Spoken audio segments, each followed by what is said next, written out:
Thank you so much, Alpheus. The well presented and some interesting touch points there. It seems the trade is actually sustainable in nature. As you grow in innovation, you obviously get more support from your buyers. They grow their markets, you grow in products and scaling up. So quite exciting, the things that you're touching on. And as much as platforms are perfect, sometimes you just cannot help, the benefits that you get from putting out a flyer. And we have Warwick Blamey, ATP CEO. He is based in Joburg, in our head office, but is currently at the Summer Fancy Food Show in New York. Warwick, I think the delegates are quite interested in hearing what is happening in New York and why are you there? Thanks. Oh, thanks very much, Tenda. Good afternoon to everyone on the African continent. It's just after 8:30 here in New York. We've come over to the Summer Fancy Food Show to represent African Trade Platform and one of our sister companies, Nutcracker Processors, which has just launched its macadamia oil into the US market from a value-added perspective. So it's a lot of positive feedback from the US market, which is extremely encouraging for all other African products looking to export to the US. So we are here with USAID and the ATR program, Prosper Africa. I'd like to jump into a few questions from our side over to their team, which will start off with Dr. Golden and then move on to Cos and Jacques. So the first question I'd like to push out just to Golden would be if you could provide some insight into the work that Prosper Africa at Continental Services is doing. So if we could start off with that question, that would be great. Thanks a lot, Warwick. I'm going to be naughty because I see that you didn't quite cover the Summer Fancy Food Show. I want the people back home to see what we are all about here. So if you can see, we've got this Africa Pavilion. So the Africa Pavilion is displaying products from several Southern African countries. And the show is not started yet. We are just here early, but you can see the rows and rows of different stands which are displayed, and Africa is represented sufficiently. So with that said, let me go to the question that I've been asked to answer. Sorry for being naughty, Warwick. So the USAID Africa Trade and Investment Program is the first truly continental program that covers from Egypt all the way to South Africa. So in African country, we are treating them as one large single market. And we are looking at how can Africa do business differently with the US. So in that regard, we are looking at trade and investment. So to undertake trade, we know that we will need to have a combination of intra-Africa trade and trade with the US. But for that to happen, we also then need finance. So this is where investment comes in. So we're looking at investment in all its forms. So investment from trade finance, stock finance, debt, equity, impact investment, and so forth, so that we can unlock the growth potential that is offered on the continent and not just export raw products, but actually get to more processing, investment in equipment, and enhance the flow of capital from the US onto the African continent. So broadly, ATI then has what we call continental services. The continental services fall within the trade and investment domains. This work stream that we are covering today, which is about information on trade, is what we call the trade preferences support work. Then we've got buyer-supplier services, where we are connecting US buyers and African export firms. And for that, we have set up various windows where we are inviting and challenging private sector in Africa and in the US to partner with us, where we can match you dollar for dollar For as long as you can deliver particular export targets, we would sign an agreement with you, you implement your own trade and investment objectives to grow your business, and we provide the shepherding process through co-funding arrangements. We are also providing support under digital trade, where we recognize the fact that not every company may be able to do physical trade. And to make sure that we cover as many businesses as possible on the continent, we are making use of digital trade platforms. So here again, we are partnering with various digital trade platforms and then thickening the ecosystem of those trade platforms to bring in buyers, exporters, transporters, logistics companies, trade finance providers, so that trades can happen on the continent. One other area that has always been problematic is how do we know about the opportunities in the export market on the US side? We have not left that unattended. We are undertaking at the moment a comprehensive analysis of the major product categories that are being imported into the US. So we are looking at the top 20 products into the US. We are then further analyzing that by sources. Where else are they getting those products? And then we are drilling down into the bills of lading to identify the specific buyers in the US market who are bringing those products into the US, so that we can then enter into dialogue with those particular buyers and bring them back onto the continent to connect with export firms on the continent. So ATI has been set up to really boost trade across all the 54 countries with the US, and we're undertaking market analysis and connecting that information with the various service providers on the continent. So with that, that's broadly what we are doing under ATI. Back to you, Warwick. Thanks very much, Golden. Thanks very much for giving an in-depth answer to that question. Our next question goes out to Jacques Swanepoel from USAID. Jacques, how has USAID specifically supported the implementation and utilization of the available trade policies to exporters and beneficial countries within Southern Africa? Good morning, Warwick. Good morning, everybody on the call. Everybody, thanks very much for the question, Warwick.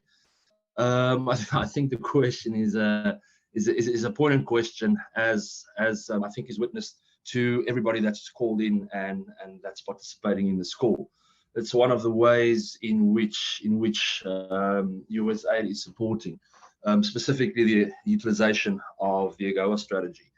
And one of the pillars of what we are doing in USAID Southern Africa and the countries that we support is a whole bunch of these types of workshops and events where we deem and try to build the capacity and awareness of how to utilize AGOA, how to tap into AGOA, what AGOA is used for, and how the exporters that we work with can tap into that. Warwick, the other thing that we've done in the past and that we continue to do as well is we work with the countries and the steering committees and the AGOA steering committees within the countries that we work with, and we develop what is called AGOA utilization strategies. And then we also work with the countries as we're implementing these utilization strategies. And these utilization strategies are really from how the specific countries in which we work will utilize and tap into where's the competitive advantages within AGOA within those countries in which we work. As I said, we also do support on the steering committees, the AGOA steering committees, and then there's a whole lot of other ancillary sort of things that we do, like development of export manuals, AGOA export manuals, which we translate into various languages, and then which is then made available to the countries in which we work, but also to the exporters and upcoming exporters that we're working with. So it's really it's coming where it's coming from various angles. It's building capacity, it's creating awareness, it's getting information out there, it's working with guys like yourself and ATP and the wonderful work that you are doing in pushing out the information and creating the awareness, and then ultimately towards the end getting companies to participate in food shows like the Summer Fancy Food Show, where hopefully they are set up well aware and well ready to make use of AGOA to enter and to expand into the US market. Thank you very much. Well, thanks very much, Jacques. And, thanks for that answer, the in-depth reply that you've given. To our next question, before I jump on to a question for Mr. Cosmas Mamhunze, I'd like to ask Golden it's a second question first. Golden, what measures have USAID taken to address the challenges of exporting from the African continent? Thanks a lot, Warwick. I think one of the challenges that we realize is that companies have received AGOA training, have received a lot of information about how to export to the US, but in most cases, then they find the challenge of either they need to upgrade their facilities, or they need to get certification, or they need to have an import agent on the US side. And we realize that that's a huge cost for first-time exporters, but even for well-established exporters. This is why we set up what we call the annual program statement. So under the annual program statement, we have various windows. So we've got the annual program statement at a continental level, where any company on the continent that wants to export to the US can apply and get up to $300,000 merged funding to undertake any of their trade activities. So that can cover any of the costs that they need to incur to undertake those trade deals, and which leads to closed export deals to the US within 12 months. So there is sufficient runway for companies to make those investments and to realize the results that they want. In addition to that, we've got regional annual program statements. So we've got an annual program statement in East Africa, in Southern Africa, and we are opening another one in West Africa soon, which really enable export companies within their respective regions to also partner with the respective USAID missions to undertake trade activities. And these will range from 100,000 at the lower end up to 5 million, depending on the scale of the export activities that a company may want to undertake. Further to that, we have also appointed dedicated service providers, either on digital trade or trade promotion service providers, who are available to work with the export companies. So export companies can approach these service providers and they can get assistance to package their export products and send them to the US, or to be connected to various buyers on the US side. So those are some of the measures that we've put in place to make sure that we are boosting the chances of African export firms undertaking more export trade activities with the US buyers.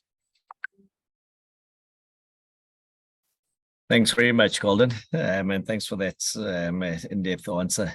Our next question goes out to Cosmas Mamhunze, who's also here with us at the Fancy Food Show. The question is, how does USAID and Prosper Africa address capacity building needs in AGOA eligible countries to enhance their ability to meet the quality standard requirements for exporting under AGOA? So this is specifically in terms of the skills development, skills transfer, and any available certifications for enhanced and sustainable trade with the US. Thank you very much, Warwick, and good morning and good afternoon, colleagues on the call.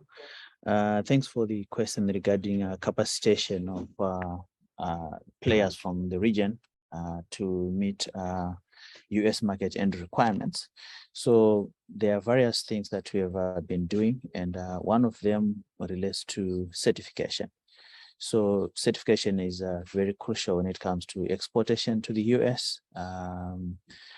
Particularly when we talk of food, there is a need for food safety certification. So what the project has been doing is to cost share with exporters to secure relevant exportation certifications needed. For example, food safety, the FSC 22000 is one of the examples. So we would cost share with firms, would also work in collaboration with certifiers that in the region.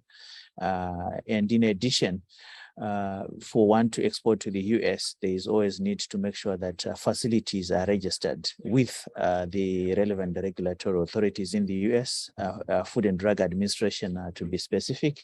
And we have worked with FDA consultants in the US to make sure that our firms get registered, their facilities are recognized, they are registered, and so that when their products get to the shores in the US, there is clearance, easy clearance by the customs authorities.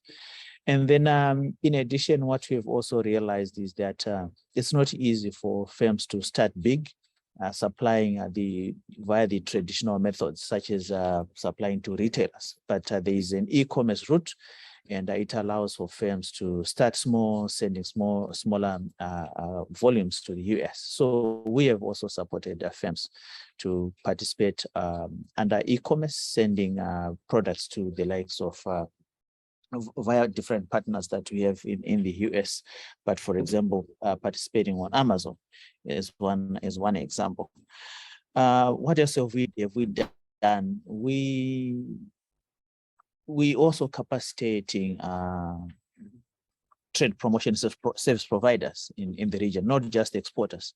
So we have organized peer learning sessions on the region where different players learn, share experiences with others. And in that process, it's capacitating them, benchmarking against the best in class and all. So those are some of the activities that we have done. And you saw Gordon showing the Summer Funds Food Show. We are right at the Summer Funds Food Show. And it is one of the platforms that also capacitates exporters and partners. So when they come to the US, they are able to visit retailers. They are able to see what their competition does in terms of pricing, in terms of packaging, and also understanding the lay of the land in terms of the retail space and activities in the US. That in the end capacitates the firms in terms of what it is that they need to do, and even our partners as well, the trade promotion service providers, in terms of how do they mold or shape the interventions that they extend to exporters. So yeah, I think those are some of the activities or initiatives that we have taken to capacitate exporters. Thank you. Thanks very much for that insightfulness there, Cos. The next question goes out to Dr. Golden Mahove again. And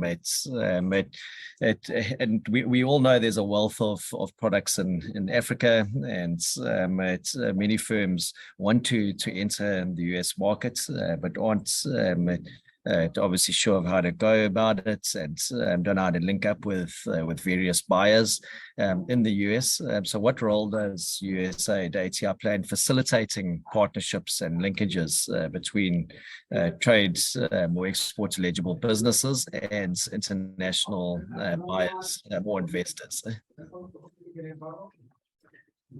Thank you, Warwick. That's an important question. Not all export firms are born equal. And if we are going to be trading at scale and to fully maximize the utilization of AGOA and GSP, we need to get more companies exporting, and that means making more information available. So the first window of support that we provide is the trade preferences help desks. Companies don't know how to utilize AGOA, and they're not fully utilizing AGOA, but AGOA is available. And for that, we have appointed 5 dedicated service providers on the continent. Any question that you may have, they have come across it. So they are creating dedicated personnel to respond to your questions. So you don't need to go to a USAID mission. You don't need to go to a US embassy, but you can go directly to these service providers, and they can answer your questions about which customs form do I fill when I'm exporting? Is my product AGOA eligible? What are the rules of origin? So they can answer all those questions. And over and above that, they are creating what we call the frequently asked questions.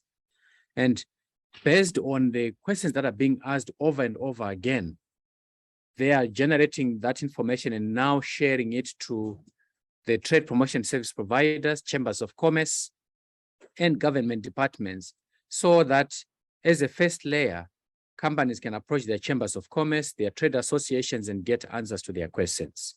So that is on the information front. The second layer of information is the Africa Continental Free Trade Area. We have an opportunity for a $1.6 trillion dollar market opening up with the youngest population, where there are significant opportunities for intra-Africa trade. At the moment, our intra-Africa trade is only sitting at about 17 to 21%, depending on the year. We can push that up to 50% to 60%, but that is through trade across the continent.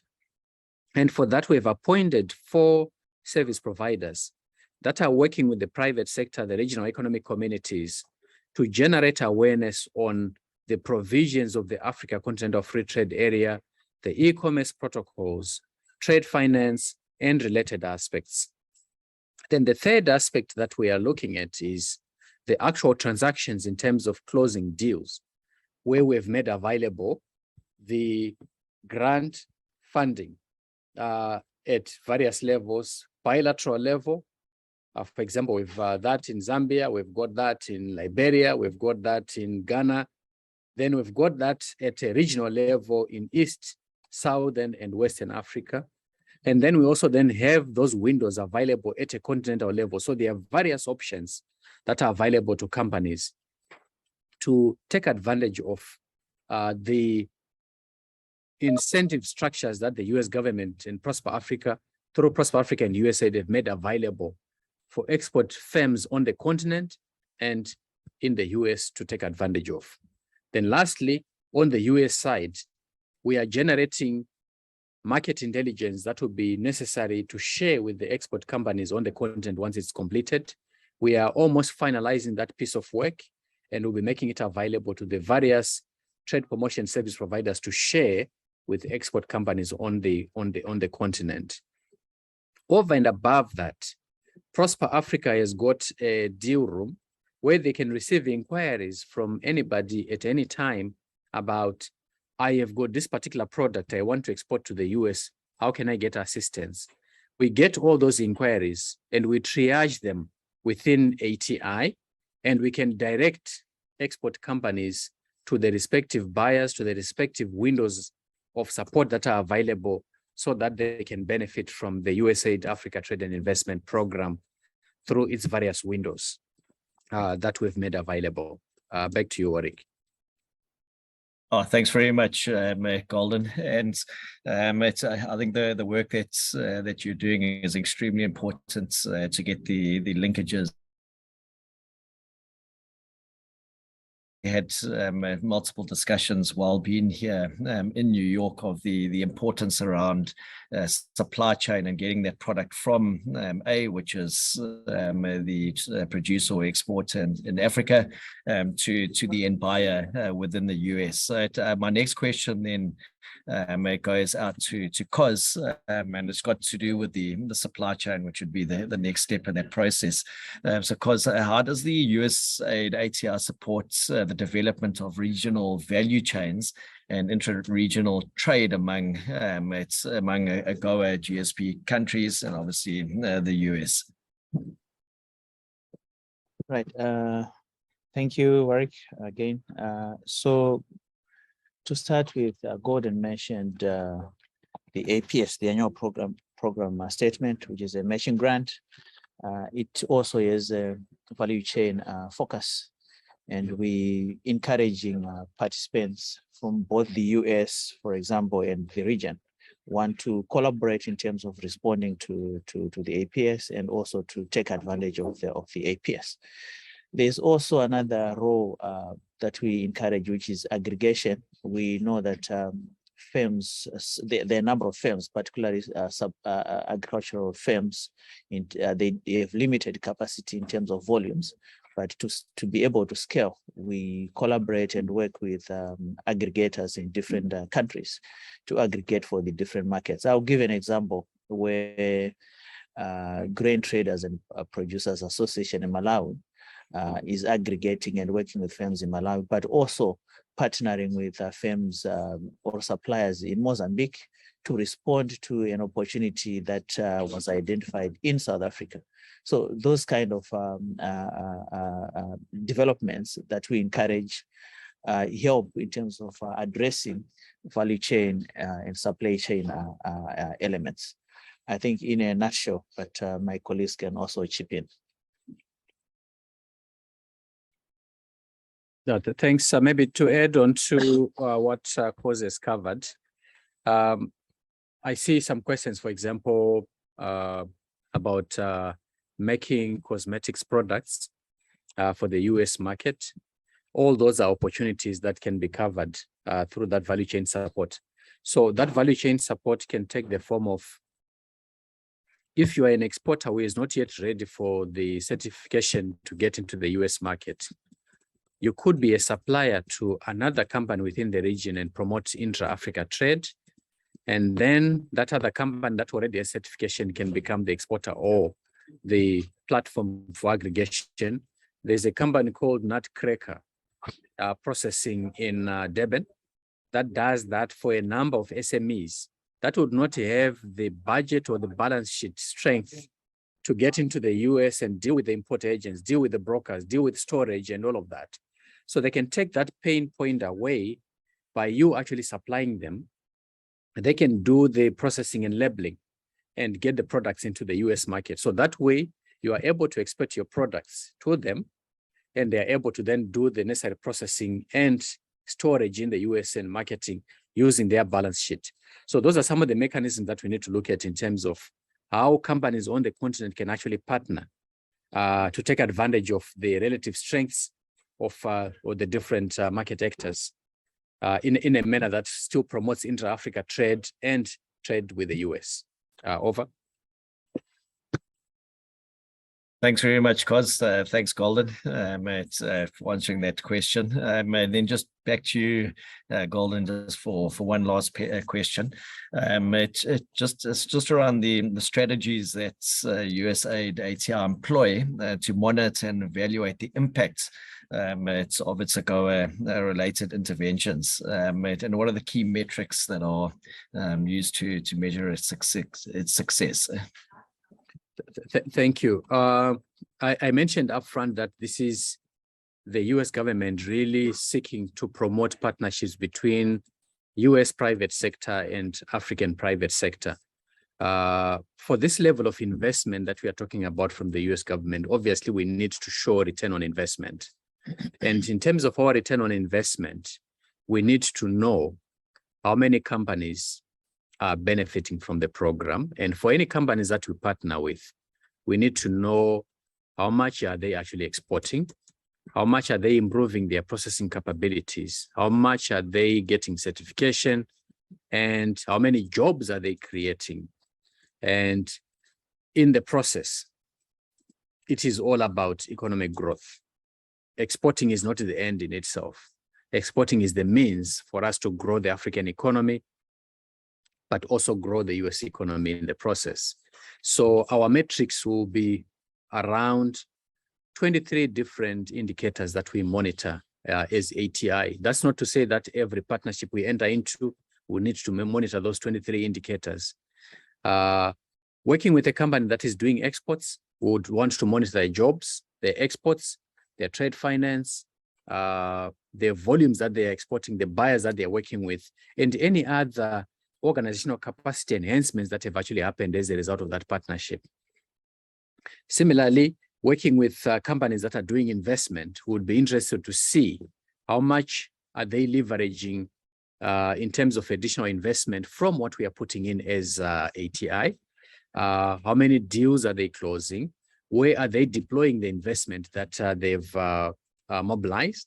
and how many jobs are being created in the process, so that we can see the trickle-down effects of trade and investment to overall economic growth and well-being of people on the continent and in the US. So each time you partner with us, we'll enter into an agreement and agree on which business metrics are you going to be tracking and sharing information with us to aggregate and report. So when we report on your figures, we're not going to say company X, Y, Z did the following. We anonymize the data and aggregate it across the continent so that we can report in aggregate terms what the return on investment has been from this investment from the US government. Thank you very much. That's Dr. Golden Mahove, and thanks, Cosmas Mamhunze and Jacques Swanepoel for answering the questions from our side. And I think I'd also like to add, just being here at the Summer Fancy Food Show, representing one of our products, it's from the macadamia oil side, the importance of the AGOA Act and the competitiveness of our products competing against products that are coming in from countries that are not part of the AGOA structure. And when chatting to buyers, automatically they are adding a tariff price onto the landed price of the products, where we obviously explaining to them that there is a zero tariff because the product's coming from in AGOA its countries. So it's the competitiveness from our side is extremely good. And if the AGOA Act was not in place, it would affect our competitiveness in the market. So the importance of it, when you're looking at the practicalities around pricing, are extremely important. So yeah, I'd just like to leave it off there and back to Tenda. Thank you. Thank you so much, Warwick. That was brilliantly done. You can get a second job as a presenter. Right. So the people that we're talking to Warwick there, Jacques Swanepoel is project development specialist, and that's private sector development and trade for USAID Southern Africa. Dr. Golden Mahove is a senior technical director for Africa, USAID, Africa Trade and Investment, and Cosmas Mamhunze is the senior country representative, South Africa and Mozambique, for USAID Trade and Investment, Southern Africa buy-in advisory. Right. I should have said this earlier at the beginning of the webinar. Apologies, but you were always free and still are free to post any questions that you might have in the chat. I saw Dr. Golden already answered one of these pertaining to iPhone 13 Pro Max, who was asking, I do cooking oil made from Kalahari melon seeds. I really want to export to America, but my oil, but I really don't know the way. And that was the answer given with aggregation. There is aggregation facilities out there like Nutcracker, as Dr. Golden said, that people can make use of. There is a question though, and I'm not sure who would like to take this. It's from Kenneth Kapata, and they're asking, what documentation do I need to export my honey to the USA through this trade platform? I guess that will be over to you, Warwick. I think they're asking particularly in terms of African trade platform and not necessarily the AGOA. Yeah, so I mean, obviously every product's going to be different, and it depends what the use of the product is. But I think the first point of call would be to have a HACCP registered facility. That would sort of form the base of the product that needs to be exported. You'd need to be registered with the FDA. You'd have to have your certain certifications in in place. It depends if you're selling wholesale bulk products, or if it's processed and bottled into its final packaging. Obviously, the packaging has quite a lot to do with the various requirements. So the list continues. But I think the best thing for Kenneth would be to pop an email through, and we can send the full spec list through to him, and then take it from there. Over to you, Cosmas. That's fine. Okay, thanks, Chair. So I just wanted to add that because honey is an agricultural product, I'm not sure where Kenneth is calling from, but there's always need to make sure that there is a U.S. Department of Agriculture clearance before the honey is exported. That is in addition to the food safety requirements that Warwick has mentioned, as well as registering the facility, the production facility with FDA. And in addition, when you look at in the US, one would also need to understand the US honey preferences. For example, the US itself, there's stronger preference, at least in New York, for lighter honey as opposed to dark honey. So you find that some of the countries that we have, like Zambia, they produce dark honey, but there's kind of preference in terms of the lighter type of honey. I also wanted to touch briefly on the oil question. That would be the Kalahari melon oil, that would be a very niche type of oil. It's not going to be bulk oil, but one would need to understand what other oils are there. There's olive oil, and then there's macadamia oil, there are other oils. So the pricing points would need to be understood by the exporter, and also understanding that it's going into a niche. It has to go into a niche market, not the traditional markets. It will be very, it's very competitive. Thank you. Thank you, Cosmas. So I think they did indicate their country of origin, and that is currently Namibia. I don't know if that has any bearing or requires any further discourse. Then we also have from Kimberly, how do I get my African ground coffee out, please? Warwick, would you like to take that? No, I'll jump into that. So from a coffee side, I think the easiest way is to get the coffee onto the African trade platform. We obviously do trade quite a large volume of coffee, depending on the type of coffee. Obviously, Robusta, Arabica, depending on the various specs. And we'd obviously need to get a better understanding from Kimberly of if it's been processed, if it's wholesale, bulk, etc., to get a better idea around it. But yeah, from a US perspective, there's a huge market share in the US for coffee. But if it's low volumes, then the markets through, for an example, Johannesburg is extremely healthy at the moment. So it all depends. But I think the first step there would just be to get the product onto African trade platform, and then obviously that would be a nice litmus of the direction that the product needs to go in. Thank you. Thank you, Warwick. Yeah, Kimberly says she has a large volume of Arabica and Robusta. Okay. Yeah, I'll add on to say with African Trade Platform, basically, one of the unique, value propositions there is their ability, or our ability, to verify buyers and suppliers. That's a major barrier to trade, which we try and overcome very much at the beginning stage of any negotiation, where we look at the buyer and we look at the seller, and we have to verify those entities, their personage, we verify addresses, we verify banking details and all these things before any linkages are made. So that when you come through African Trade Platform, you're dealing with very real, vetted and approved buyers and suppliers. So that's a really great platform. I know there's a bunch of them, but we're one of the few working with USAID, ATI, and Prosper Africa. Let's see if there's any other questions. There's no other questions at this point. I think I can call it, unless if any one of our panel delegates would like to add something.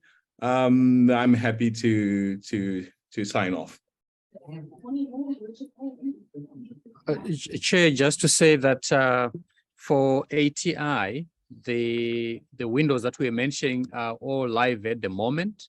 So let me just put the details in the chat box so that everyone can access the information. So it's basically www.atiprogram.com, and you can go there. You can see the opportunities that are available on the continent. So you see opportunities in Liberia, in Morocco, in Tunisia, Ghana, Togo, Benin, DRC, Kenya, Tanzania, Uganda, and so forth. Southern Africa, all those countries will be covered. So visit the site, see what's available, and take advantage of those opportunities. Thank you. Thank you, Mr. Mahove. A late question just came in from Fidelio Severino. It says, good afternoon, I'm Fidelio Severino from Mozambique. I heard about financiers officially approved in platform. I'm not too sure. Maybe Cosmas, your country representative for Mozambique and South Africa, with regards to financing or funding, are you in a position to maybe give an overview or just a thin thread to Mr. Fidelio Severino there? I'll take that, Tendai. I think if you ask anybody, everyone wants finance. But I think what's important is to understand what kind of finance is looking for. So at the moment, there would be several service providers that we've partnered with on the continent, doing various things. So for example, if they are in Mozambique and they are doing agricultural trade, and we know that the main problem that they may come across is farmers want to be paid on cash, but the company may want to aggregate the volumes to then get the produce to the market. So agribusinesses are then faced with the problem of not having the necessary finance to pay cash to the farmers, aggregate the volumes that they need for them to export. Again, we have partnerships on the program where there is a stock finance fund where companies can approach a particular service provider that offers stock finance. So in other words, if Severino has got 10,000 farmers from whom they want to buy soybeans, that company can come and provide the finance to buy from those 10,000 farmers and pay those 10,000 farmers directly and enable Severino to export that product without having to break their balance sheet. So that facility is available to all companies in Southern Africa, Mozambique included. So I would encourage Severino to get in touch with Warwick after this meeting to discuss the specifics of what is offered on that particular stock finance facility. Thank you, Golden. Yes, that is correct. Furthermore, we also have, I think Africa Trade Platform just launched its deal room, and this is just in terms of getting funding for businesses that would have submitted that they are looking for funding to scale production, and they're looking for investors, whether from Africa or from the United States. So that facility is also available. We will be sharing this presentation, as we do with all other presentations or webinars that we have had on our platforms. This is our YouTube channels, inside of our website, under our media pages, and also this will reside, you'll see links coming through in newsletters and so forth. But for now, thank you so much for attending. Mr. Severino, I will be in touch with you and I'll share Warwick's details, so you can be in touch with him or myself. It's the same. We're all African Trade Platform. Thank you to Mary Gaunda. Thank you to Mr. Gordon Mahove. Thank you to Jacques Swanepoel, and thank you to Cosmas Mamhunze. Thank you to Alpheus Siamba from Namibia, our resident AGOA expert, and thank you to Warwick Blamey and everyone who made this possible. Thank you so much, and have a good day. Thank you.